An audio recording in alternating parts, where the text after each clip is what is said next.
Birthday to you.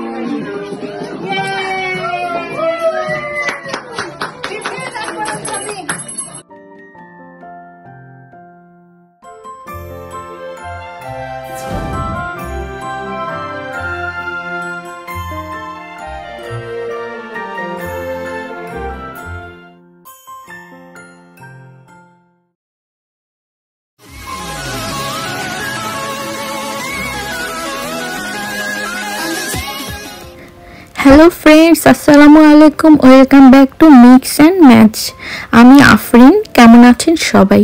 আমার গত ব্লগে আমি আপনাদের সাথে শেয়ার করেছিলাম আমার ভাসুরের মেয়ে মাইমুনার সুইট 16 বার্থডে আমরা কিভাবে সেলিব্রেট করেছিলাম, তারই দুটো পর্ব আকারে আমি ব্লগটি আপনাদের সাথে শেয়ার করেছিলাম। আজকে তার সেকেন্ড পর্ব আপনাদের সাথে শেয়ার করব এবং এটাই শেষ পর্ব। আশা করছি আপনাদেরও আমাদের সাথে অনেক অনেক ভালো লাগবে এবং আপনারা আমাদের সাথে এনজয় করবেন।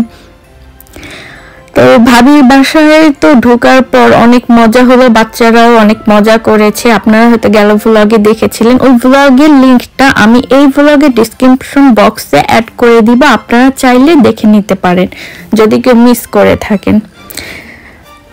তো বাসার ডেকোরেশন কি বলবো, সবকিছু মিলে এত সুন্দর ছিল, অনেক সুন্দর করে সাজিয়েছে ভাবি বাসাটা। আসলেই মানে মনে হয় কি যে বাসা ঢুকলে যে প্রতিটা কোণায় কোণায় একটা ভালোবাসার ছোঁয়া।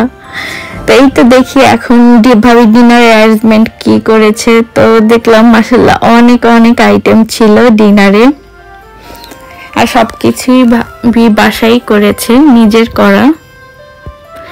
ডিনারের আইটেমটা অনেকটা ভাবি ক্যান্ডেল লাইট স্টাইলের করেছিল, আর বুফে দিয়েছিল। তো ভালো লেগেছে, সব আইটেমগুলোই অনেক মজার ছিল। বিকালের নাস্তার জন্য তো চা কফি ছিলই, তার সাথে ছিল হালিম। আর রাতে ডিনারের মেইন কোর্স হিসেবে ছিল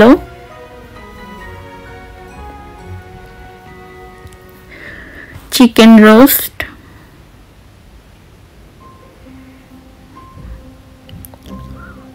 গরুর মাংসের রেজালা,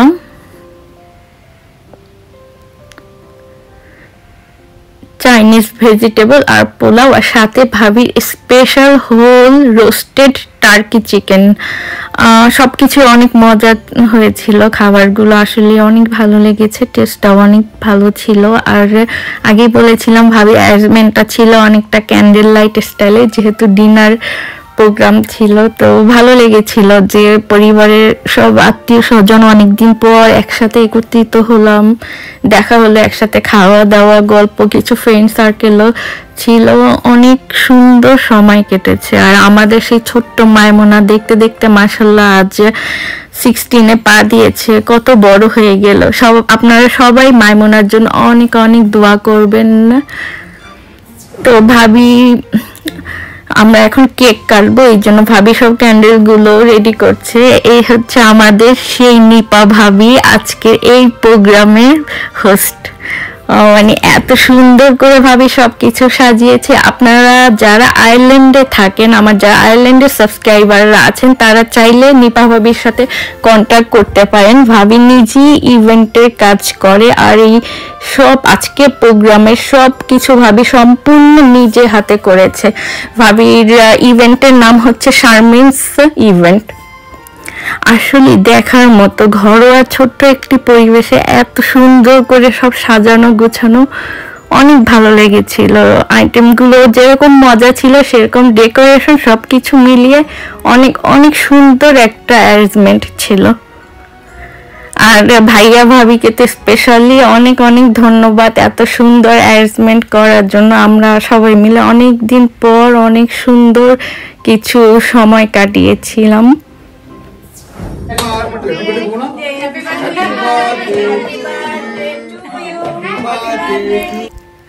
তো এখন আমাদের কেক কাটিং পর্ব চলছে, আর আমাদের বার্থডে গার্ল আজকে প্রায় সব মিলিয়ে 4টার মতো কেক কেটেছে। ও অনেক হ্যাপি ছিল। আসলে ওদের আনন্দটাই আমাদের কাছে সব থেকে বেশি ভালো লাগে।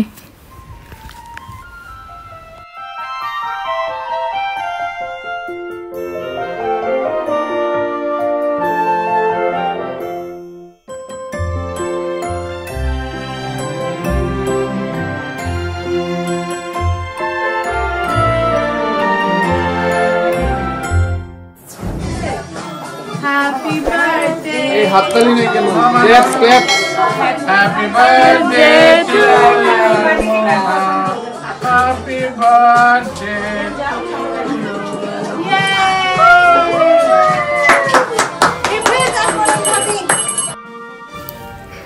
আমাদের কেক কাটার পর্ব প্রায় শেষ। অনেক মজা করলাম, একদম ভরপুর খাওয়া দাওয়া, আনলিমিটেড ফান, ছবি তোলা, সব মিলিয়ে আলহামদুলিল্লাহ অনেক ভালো লেগেছে। এরপর ওর চাচুদের সাথে একসাথে সবাই মিলে কেক কাটলো। আমার হাজবেন্ড বলতেছিল যে মাইমুন আগে দেখলাম যে সেদিন মাত্র হলো, আর এর মধ্যে মাশাআল্লাহ এটা দেখতে দেখতে কত বড় হয়ে গেল, এটা নিয়ে ওরা সবাই গল্প করছিল। আসলে এই জিনিসগুলো কিন্তু এরকম যে সময় যে কিভাবে চোখের পলকে শেষ হয়ে যায় বোঝাই যায় না। এই যে এখানে আমার সেই দুষ্ট ছেলেটা ও তো অনেক অনেক মজা করেছে। তো সবকিছু মিলিয়ে সময় কিভাবে শেষ হয়ে গেল আমরা কেউ বুঝতেই পারলাম না। অনেক রাত হয়ে গিয়েছিল অলরেডি। এরপর আমরা সবাই যে যার মতো বাসায় চলে আসলাম। আমার দেবর অবশ্য বলছিল যে ভাবি আমার বাসায় চলো, থেকে পরের দিন না হয় যেও। তো পরের দিন যেহেতু আমার হাজবেন্ডের কাজ ছিল এই জন্য আমরা চলে এসেছিলাম। আজকে এখানেই আপনাদের কাছ থেকে বিদায় নিচ্ছি। ইনশাল্লাহ দেখা হবে পরবর্তী নতুন কোনো এক ব্লগে। আর আমার নতুন নতুন ব্লগগুলো পেতে আমার চ্যানেলটি সাবস্ক্রাইব করে আপনার পাশে থাকা বেল আইকনটি প্রেস করে রাখবেন। সবাই আমার পরিবারের জন্য অনেক অনেক দোয়া করবেন। আল্লাহ হাফেজ।